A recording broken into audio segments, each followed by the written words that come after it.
guys, I'm glad that you get to see this how to draw a cherry with pencil tutorial, because I think it may help you with your drawing skill. It's a cherry season at the moment over here, and I thought, why don't I choose a cherry for my subject matter? This will be another follow along tutorial, so feel free to join me and draw along. I will be using graphite materials and some smudging tools. Okay, so let's start. First, we need to look at the objects and assess what kind of shape they remind you of. Okay, so the simple geometric shape would be either a circle for this one, or you can go with an oval.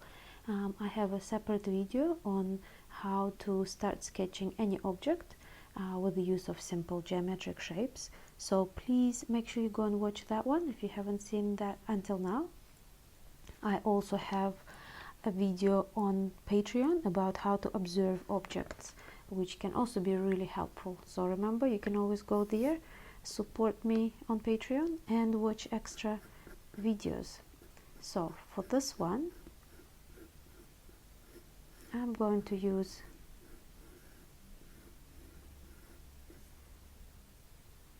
somewhat round shapes.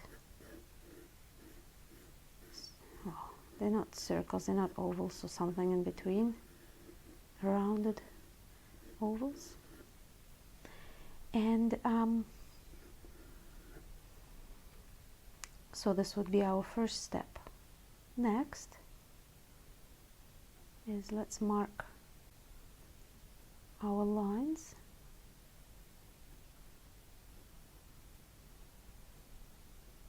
Little tails.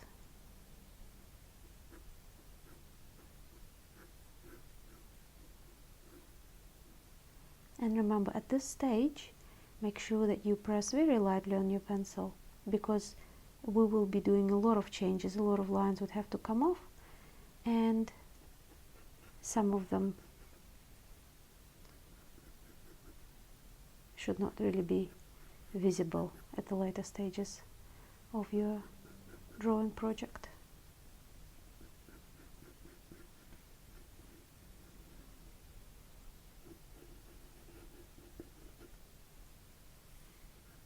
So now what I'm doing is shaping my simple geometric form to more fit with the shape of my object, which is cherry.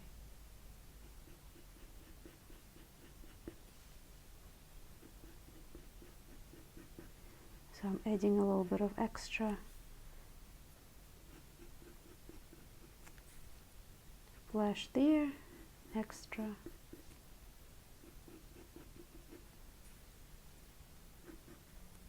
there,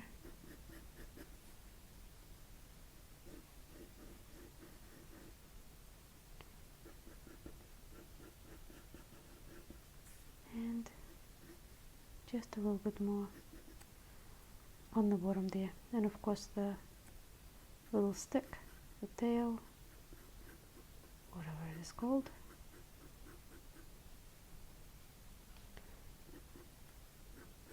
would be sitting here. So now we've got the overall shape sketched. Next, I am going to go in with an eraser and remove the structure lines that really helped us in the first place, but we don't need them anymore. So we're getting rid of them.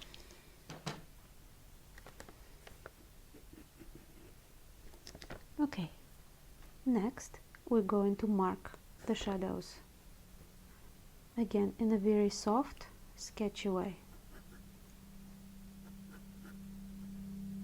I think the stick actually goes more that way. There.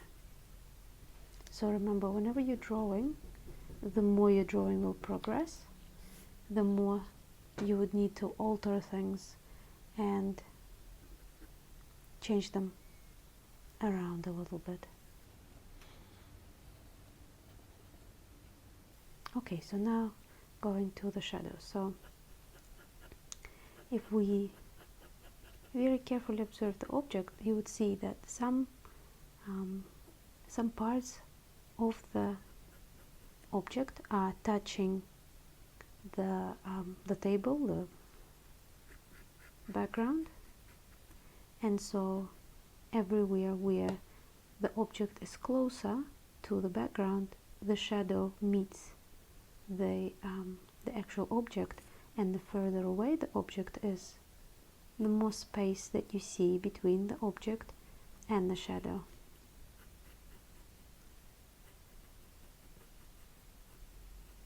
Also, if you pay attention, you'll be able to see that the further away the shadow is, the softer it is, and the closer the shadow is to the object, the darker it usually gets. And it's usually like this for most of the still life settings you would find, but I mean, there are always exceptions for every rule. So depending on what kind of light you've got. Now for this one, I used just a light from the window. You can probably even see it in the reflection. So we've got a very natural highlight, shadow happening here. And you see for this cherry, you can't see the shadow because it is quite high up, it's lifted up, you know, the tail is going up into the ear.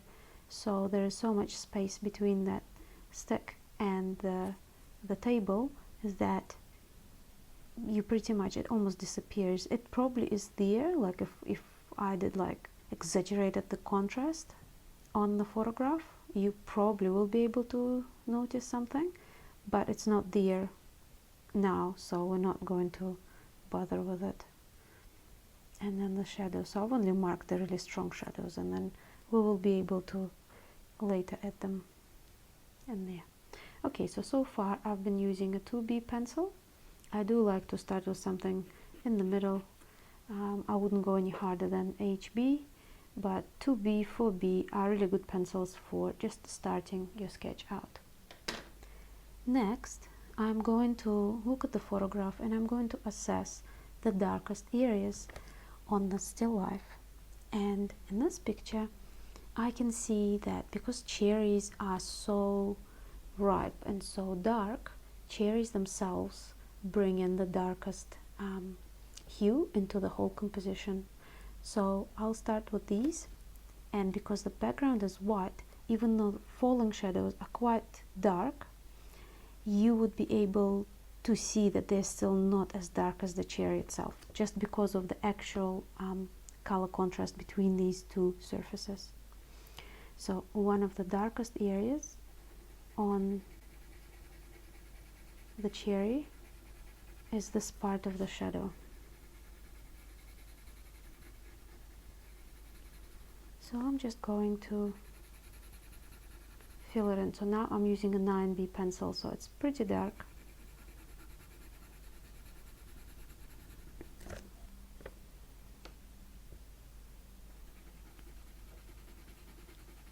Some more there.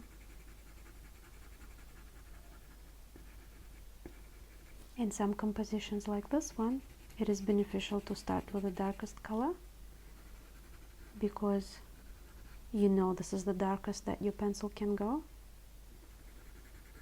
and you will use that as a base for you to compare all the other shades.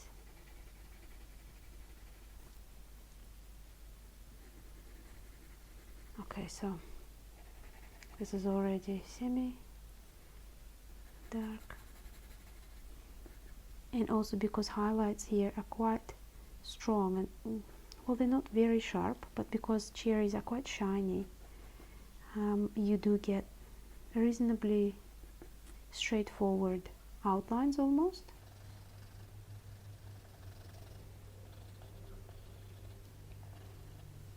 Let's go on to the next one. So with the next one, again, we see that the darkest areas are somewhere here.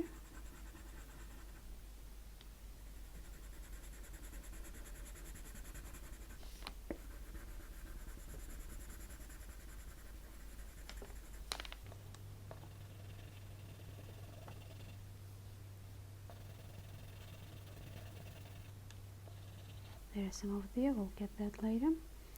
And really softly go over the brightest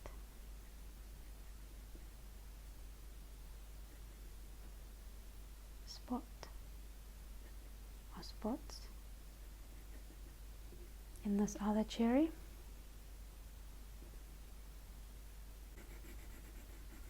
Now if we look closer at the photograph and pay a little bit more attention, you'll be able to see that cherries are actually reflecting each other as well, and that creates another dark spot. So if you look very carefully at this area here, you will be able to see that it's really dark because this cherry is reflecting in this one, and as they are the darkest objects in this composition, that is very noticeable. Same in this one as well. Now because we're working in black and white, we don't really worry about the color, we just want to get the right shade, so we don't need to worry about that. But if we were working with color and these were different colors, so one of them would have been blue, the other one yellow, you would actually see a little bit of that color cross over from one to another. So if you're painting, make sure you pay attention to that too. Now this one, I'm not going with cross hatching or anything like this, because I'm going to use my smudging tools to blend the colors, just to keep it a bit different from my previous tutorial.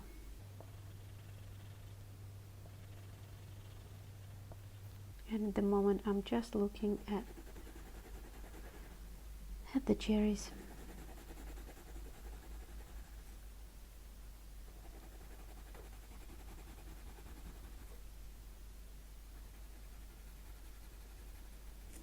Okay, I think now this is time to start blending, and I'm going with the small blending stick, and I'm going to just really softly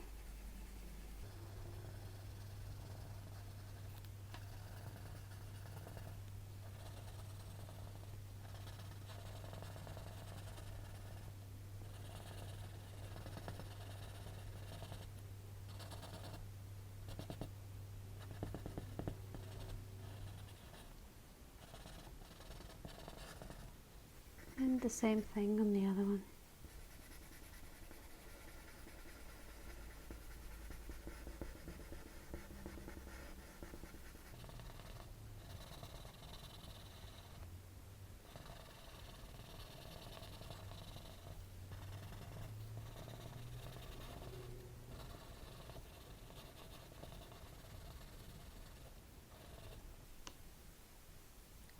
Okay, now going back in with more pencil.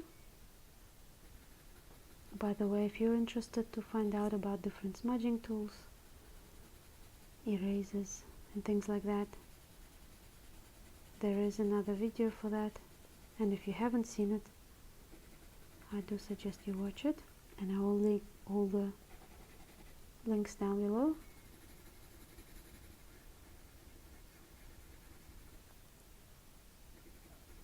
So this is our darkest spot.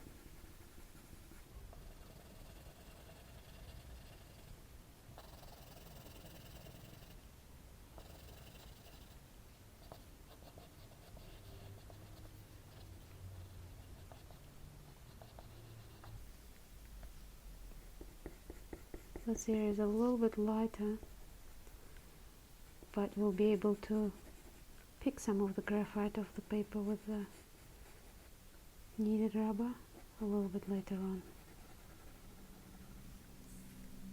At the moment I just want to focus on creating these really strong, rich shadows. So this area here is almost as dark as that, so I'm going in full strength with my pencil.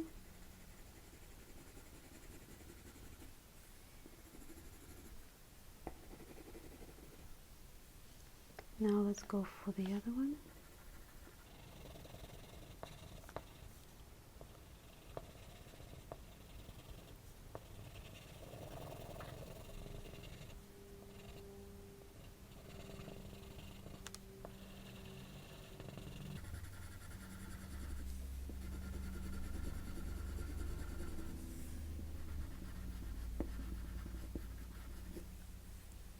Okay, so while I'm working on the cherries, I'm just focusing on these two objects, but I think now it's time to start looking at the falling shadows as well, or I think they're called cast shadows, but I call them falling shadows just because this is how I was taught with this terminology. So I'm just going to softly go over the darkest areas, and remember, whenever you're drawing anything, not just this picture but anything, always compare. So you've got the darkest part, so always compare your darkest shade with the shade that you're working on. Is it just as dark? Is it half as dark? Is it darker? You know, so that way you are not going to go too far from the real thing.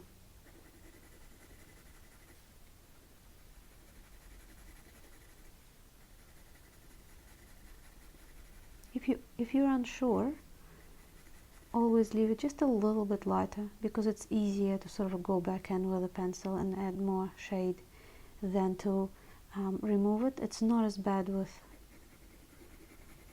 pencil, with graphite, but then say if you're working with charcoal and things like that, it can be a bit more difficult.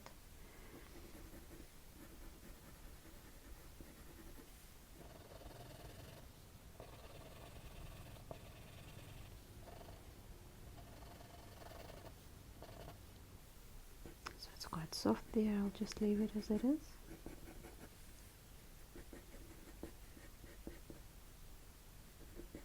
And a bit darker in this area.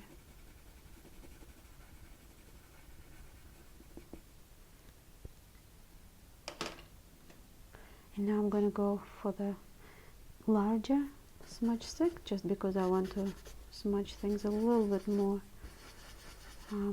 uniform and just a bit more blended.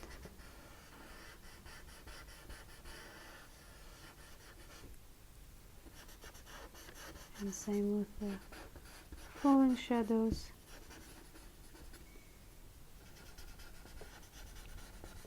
So here,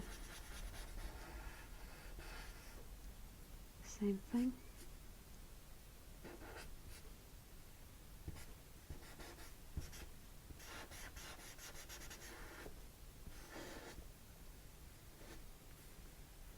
And now what I'm going to do is I'm going to really softly bring the graphite and smudge it just tiny little bit more over this way where these really soft shadows are.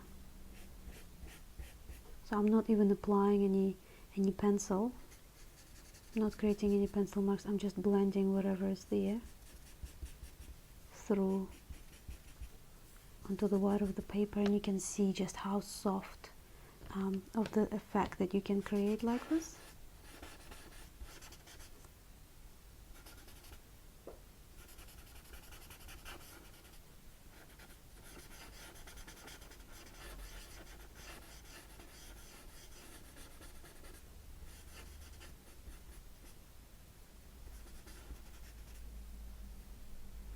Okay, same thing here with the other cherry.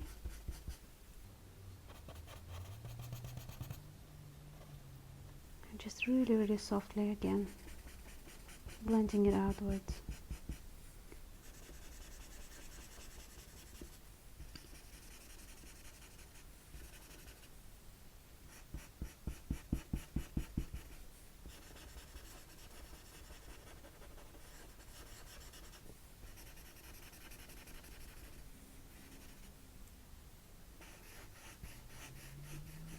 And then there's all that softness there.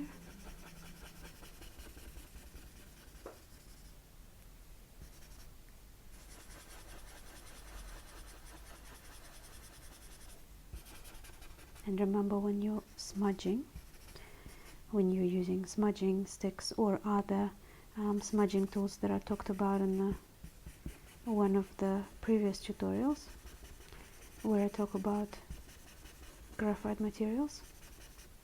Remember, it's not how hard you press, but it's more how many times you go over.